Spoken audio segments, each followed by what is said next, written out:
Baboon TV presents 8 weird cases of people pretending to be doctors. Number 8. William Hamman was a commercial pilot and a cardiologist.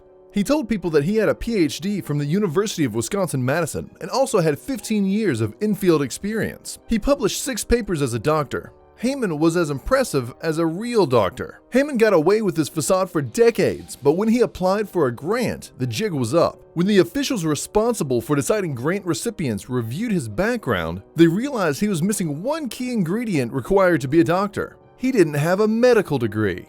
Number 7. Gerald Barnbaum graduated from the University of Illinois College of Pharmacy in 1958. He was arrested in 1976 after he and 10 other people were charged with Medicaid fraud. He got a job as a physician at Pacific Southwest Medical Group in 1978, where he worked for over a year. One day, a 29-year-old Alfred McKenzie came in to see him complaining of symptoms of dry mouth, severe weight loss, insatiable thirst, and dizziness. The symptoms this man was describing were that of a case of uncontrolled diabetes. The doctor sent him home. McKenzie died from complications related to diabetes, and his body was found 2 days after his doctor's visit. Number 6.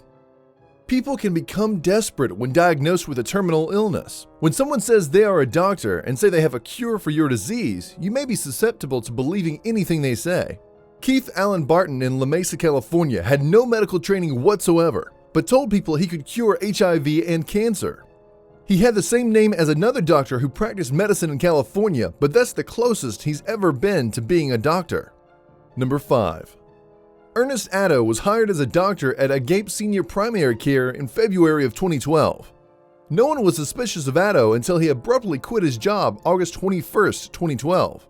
He quit because he got a call from the wife of a friend who happened to be a real doctor. While the wife was sifting through the mail, she discovered a credit card bill that didn't belong to either of them, so she confronted Addo about it. Addo conceded that he had stolen his friend's identity so that he could practice medicine. He had once studied medicine in Belize, which is why he didn't raise any suspicions, but he never graduated from the university.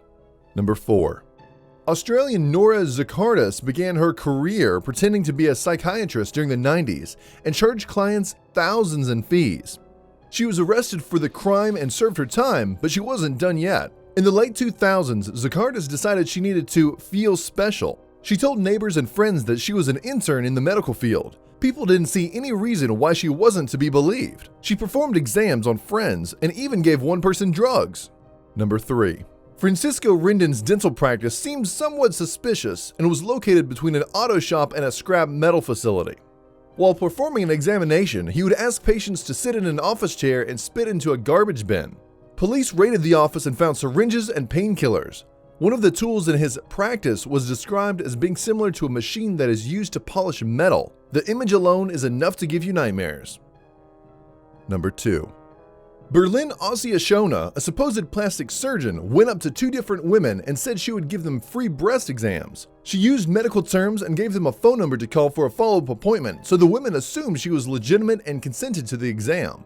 After the exam, the women called the number that directed them to a real plastic surgeon's office. The office said they knew no such doctor and immediately contacted police. The police were led to Christina Ross, and they made an interesting discovery upon her arrest. She had a criminal record. She had done time for 2 years for aggressive battery in a maximum security prison for men. As it turns out, Ross was a transgender woman. Number 1. Leander Tamarkin was born in Switzerland in 1895. He spent a little time in a chemistry program, and that was all the education and medical training Tamarkin had. He spent a lot of time in his father's lab making potions and trying to invent cures. He was successful and created antimicrobium, a medicine meant to fight pneumonia, and he achieved international attention when he offered to cure Pope Benedict XV of pneumonia in 1922. Unfortunately, the Pope had died before Tamarkin had the opportunity to heal him. However, the offer itself gained him a lot of recognition. He eventually treated Victor Emmanuel III's cousin and became the family physician. Thanks for watching another amazing video. Don't forget to subscribe for more.